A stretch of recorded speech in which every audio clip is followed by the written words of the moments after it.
Kettlebell Swings.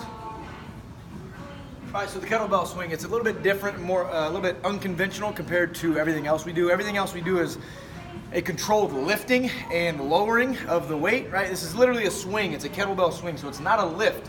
Right? We're actually working off some momentum, right? And we're actually trying to get the kettlebell to swing more or less like a pendulum, all right? So what we want to work on here is working on loading the hip or hinging the hip. That's where all the power is going to come from, all right? So the glutes, the hamstrings, the lower back, right? What the kettlebell swing is not, it's not a squat and then a lift of the arms. That's what I see a lot of times. People squat the weight down, right? They squat and then they try to lift, right? And then they squat and then they lift, or some variation of that. Okay, it's not a squat, it's not a lift, it is a kettlebell swing. So we're gonna hinge the hip, right? We're gonna load the posterior, the glutes and the hamstrings. You need to do that? You need to get that?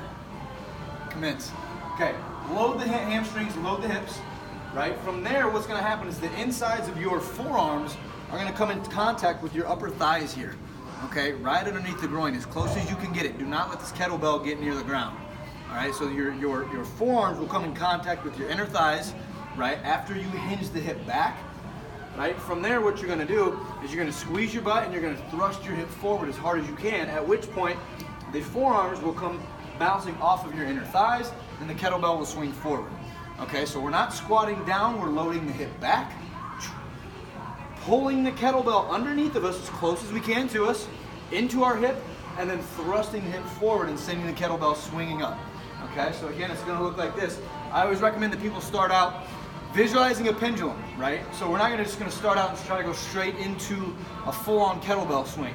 Let's just use a little rock of our body here, use our hip, to get this kettlebell moving a little bit back and forth and get familiar. Find your footing, right? Find your balance point and get familiar with how that kettlebell is gonna move. And as you work, you can receive that kettlebell deeper and deeper and deeper into that hinge position, right? Now again, the quicker you fire that hip, the more the kettlebell is gonna swing, okay? The more glute activation you're gonna get and the better overall kettlebell swing you'll have, all right? So let's focus on this, and there was probably a couple bad reps actually, but let's focus on keeping that neutral spine, right? So when you come down, try not to look up like I was probably doing. Try to keep that chin tucked, right? So neutral spine, just like on your deadlifts, just like on your squats. Neutral spine, hinge the hips back, okay? So from the base of the skull to the tailbone, right? We're gonna keep a flat spine. Squeeze the glutes, shove the hip forward. We're kettlebell swinging.